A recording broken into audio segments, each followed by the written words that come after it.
Assalamualaikum warahmatullahi wabarakatuh. Selamat datang di video pembelajaran SKI kali ini. Semoga kita selalu diberikan kesehatan, sehingga kita bisa selalu menuntut ilmu sebagai bekal hidup di dunia dan akhirat.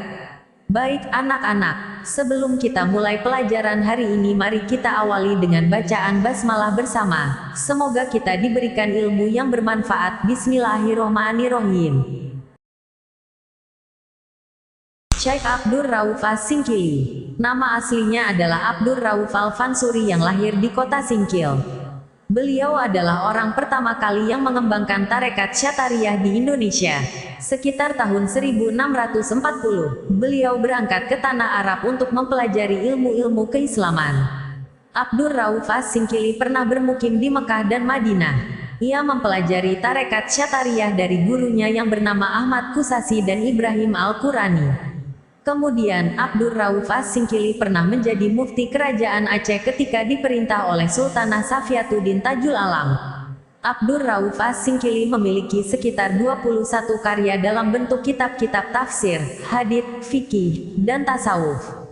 Beberapa karyanya antara lain sebagai berikut. A. Kitab tafsir yang berjudul Turjuman Al-Mustafid, terjemah pemberi faedah, yakni merupakan kitab tafsir pertama yang dihasilkan di Indonesia. B. Umdat Al-Mutajin, yaitu karya terpenting yang ditulis oleh Abdur Rauf As-Singkili. Buku ini terdiri dari 7 bab yang memuat tentang zikir, sifat Allah dan Rasul-Nya, serta asal-usul ajaran mistik. Pada pembahasan di bab terakhir, beliau menceritakan tentang riwayat hidupnya dan gurunya.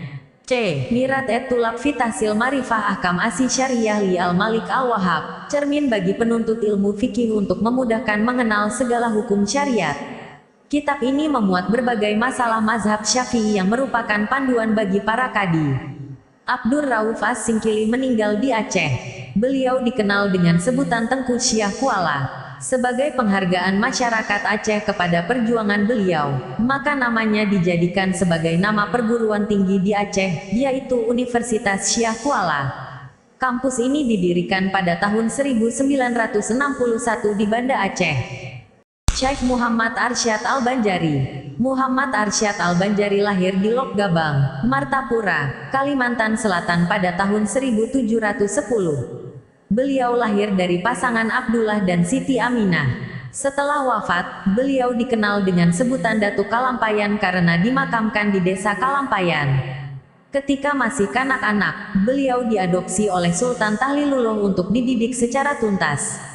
Bahkan, beliau dikirim ke Mekah dan Madinah untuk belajar di sana selama lebih kurang 30 tahun. Sebelum berangkat ke Tanah Suci, beliau dinikahkan dengan seorang putri yang bernama Bajut sebagai sarana untuk mengikat perasaan dengan keluarga di tanah air. Di antara gurunya yang sangat berpengaruh adalah Syekh Atailah yang pernah memberikan izin kepada Muhammad Arsyad Al-Banjari untuk mengajar dan memberi fatwa di Masjidil Haram. Selama belajar di Tanah Suci, ia berteman dengan para ulama, di antaranya sebagai berikut.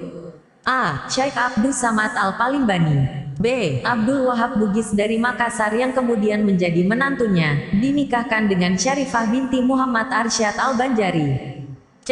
Syekh Abdurrahman Masri dari Jakarta. Langkah pertama yang dilakukan Syekh Muhammad Arsyad Al-Banjari sekembalinya dari belajar di Tanah Suci adalah membina kader-kader ulama. Ia meminta kepada Sultan Tamjidillah sebidang tanah untuk dijadikan sebagai pusat pendidikan. Di tempat itu, dibangun rumah tinggal, ruang belajar, perpustakaan, serta asrama bagi para santri. Berkat perjuangan keras beliau dengan dibantu menantunya, akhirnya pusat pendidikan tersebut ramai dikunjungi para santri dari berbagai daerah.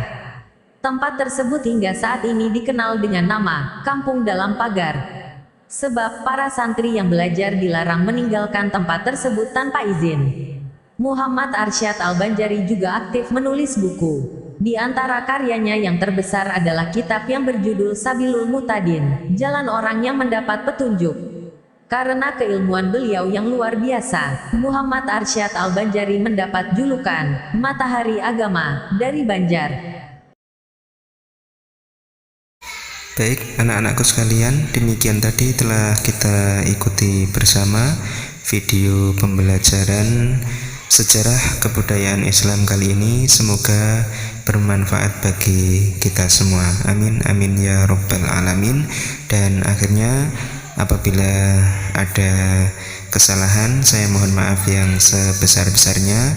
Saya akhiri, billahi taufik wal hidayah wa ridha wal inayah. Wassalamualaikum warahmatullahi wabarakatuh.